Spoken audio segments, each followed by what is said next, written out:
Great, let's get started. So my name's Ellis Devine and I work in marketing here at Magnolia, and I'd like to welcome you to our very first DXplained episode, How Magnolia's Dam Makes Managing Assets Easy.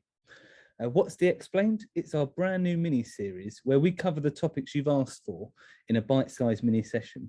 The aim is to help inspire, educate and engage those that are both new to Magnolia and also those part of our existing and ever-growing community. So today's session is going to be led by our very own Chris Jennings, a senior solutions architect who advises clients on a daily basis of how to get the best out of Magnolia.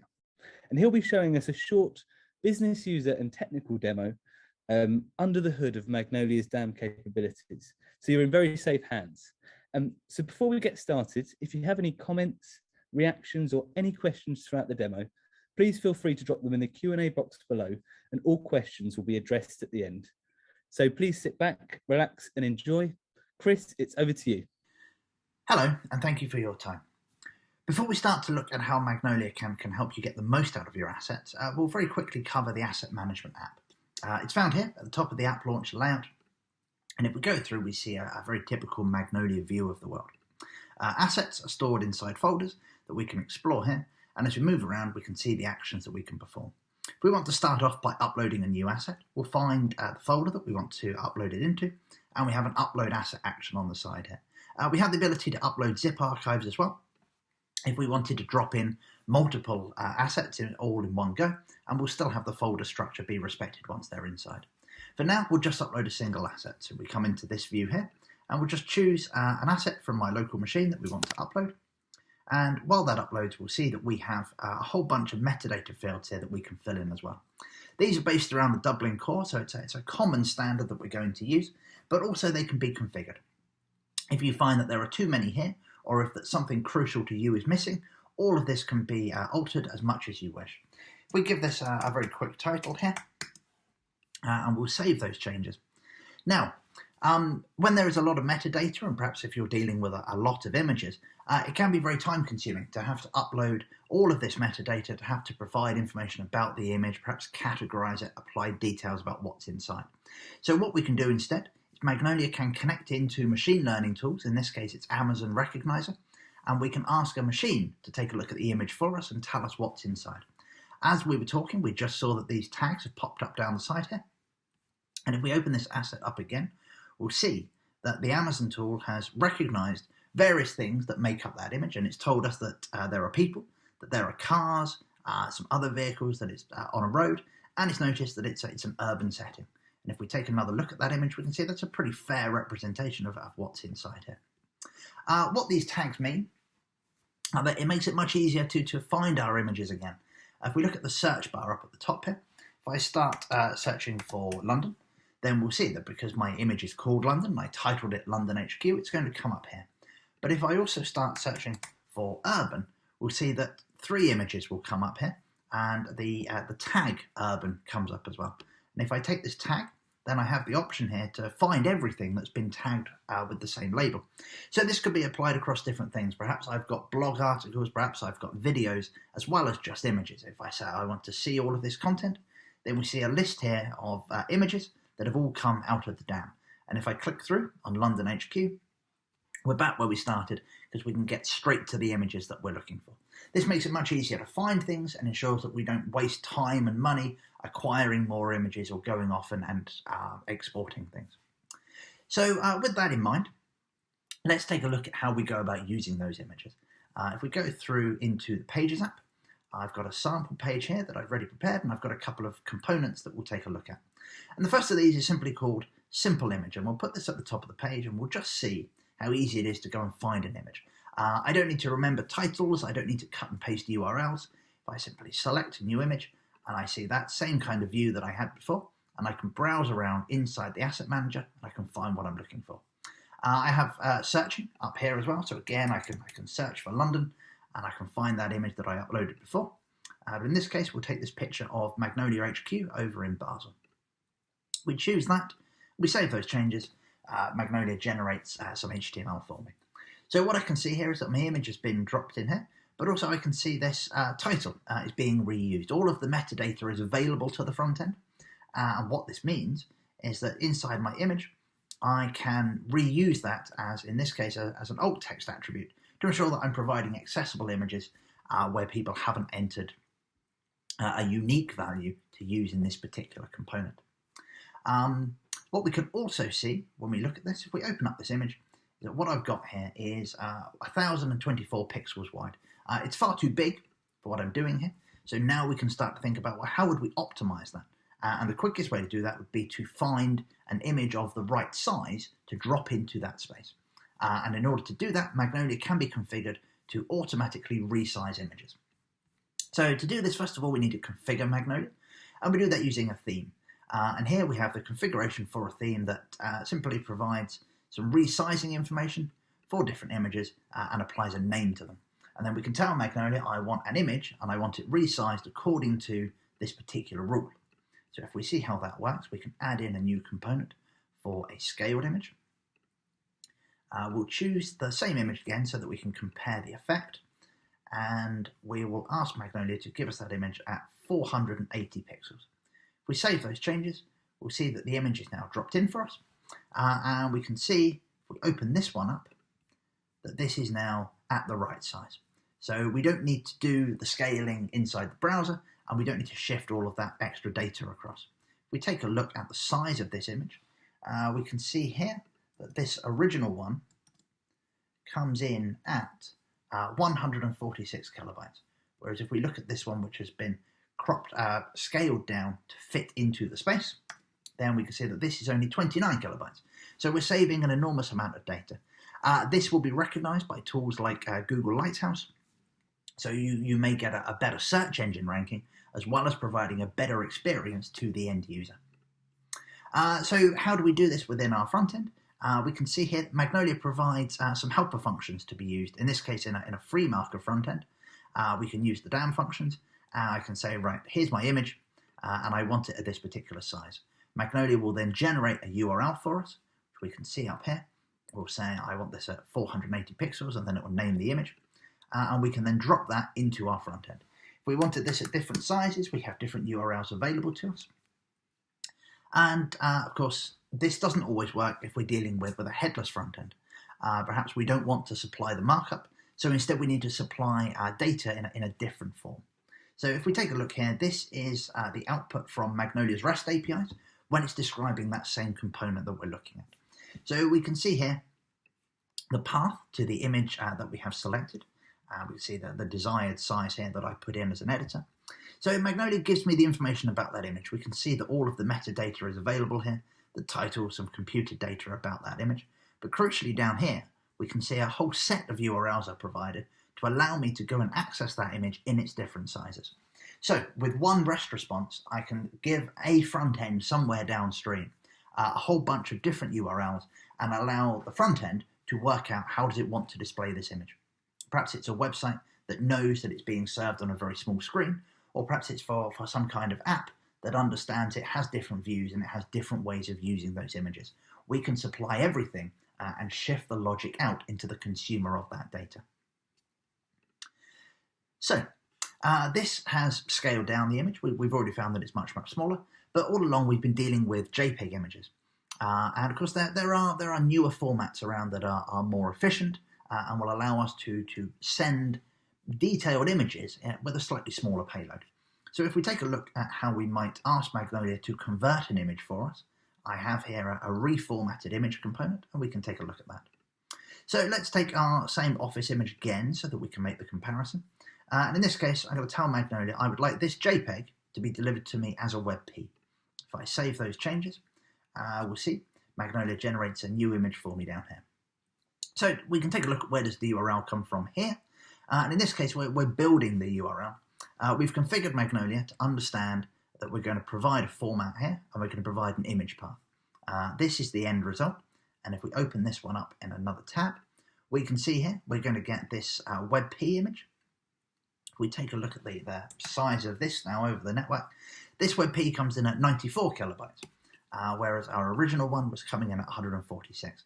So we've saved a great deal of data there, but in this case, our image is very, very highly detailed still. We don't see any compression artifacts. We haven't lost any of the detail inside our image. We're just able to provide it in a more efficient format. Now, WebP is still a very modern format. It doesn't have complete browser coverage, so we would probably be providing a source set to a front end to allow it to decide what kind of image it wanted. And the JSON response for this one, if we take a look at how that looks, we would simply provide that image path, and we would say in this case, we've specified that we want WebP, but we would leave it to a front end to understand the logic of saying, well, I'm going to be given images, and this is how I can request them in another format. So again, the logic is pushed out, and we allow the client downstream to decide what kind of image does it want, what is it capable of handling. So we've seen how we can resize an image, we've seen how we can convert an image format, but so far we've always seen this image used in the same ratio. Sometimes we will need to crop down images, perhaps to fit them into different components or to display them on different devices. So to demonstrate that, I have a cropped image component here, and I will take a different image this time, and we'll think of more of an e-commerce kind of scenario here. So we have here a couple in a kitchen. They have various products laid out on the counter in front of them, and let's say that we want to focus on this orange salad bowl in the center here. So we'll take that and we'll say, for the purpose of this demonstration, we want to see how we would use that in a phone on a portrait orientation, and we'll just pick a width for it there. So if we take a look at that, we can see that when we crop this image straight away, we're focusing on the man in the white t-shirt. That's fine, but it means that our salad bowl is off to the side, is partly cropped as well. It's not the best representation of the product that we want to make the key feature of this image. So if we want to tell Magnolia to crop it slightly differently, we can come through here into the asset manager, we'll go and find that image, and we'll see that there is another tab here besides all of the metadata, which allows us to set what we call the focal point. Now we can see here the focal point has been set over his face, and that's where he's appearing in the center of all of our images. What we are interested in here is this sort of space more in between the two people and above the salad bowl. So if we click in the corner there, Magnolia will generate some previews for us, and we can see them down here. These are some preset image ratios that I've put in, and we can scroll down. We can see now when we look at this square image, we're going to see the couple together, and on our phone portrait we can see that our salad bowl is now front and center, and we can focus on the product. If I save those changes and I go back to our page, let's open this up. We just need to force a refresh so that we get the modified image, and there it is. Now we can see the couple are both in shot and the salad bowl is clearly visible. How has this been achieved? Again, there is a helper library available within Magnolia, and this allows me to simply tell Magnolia, I want this image and I want it at this size. Magnolia will do that cropping based around that focal point. Now, of course, again, this is dependent on having logic in the front end. So let's take a look at how we would work with this in a headless world. We take a look at this JSON output here. We can see this endpoint has been configured slightly differently to provide that information about focal points. We get the same image metadata as before. We include the data about where is that point, so that perhaps the client wants to do something itself, it can do. But here we're told, here is a URL on which to get that image, but here is a placeholder for width and for height. So the client can insert its own logic. The client knows I need an image which is X by Y. Put this into here, knowing that it's got everything else it needs to go and fetch that image from Magnolia. Magnolia will do the cropping. The image will be served back again. It will be cached in Magnolia. You might put a CDN or something on top of that, so you can have lots and lots of image variations ready to be used. Now, what we have seen while we've been looking at these is that perhaps the URLs sometimes for these images are a little bit long. That's for good reason. In this case, we were fetching this image as a WebP image. We've said here that it comes from the DAM. Magnolia could be set up to have multiple DAMs if you wanted to manage different assets in different ways. We need to include this information here that it's coming from JCR content. This is about just the internal storage that's used inside Magnolia. You may decide that you don't want multiple DAMs and that you're not going to change any of the storage settings, in which case this data becomes redundant, and perhaps we could build shorter URLs to go and fetch these images. So if we take a look at how that might work, there's another component that I want to show you. And we've got here mapped image URLs. Let's go back to our image of HQ in Basel. We'll take that. And for this demo, we'll use WebP again, and we'll scale the image down to a smaller size. So we can see down at the bottom here, we've got our new assets, and we can see we can do some manipulation of that URL. So let's say, first of all, we're going to strip out the things about the theme, about things coming from the DAM, and then we'll use one of Magnolia's regular expression-based virtual URIs to rebuild that image on the other side. So we tell the front end to request a shorter URL.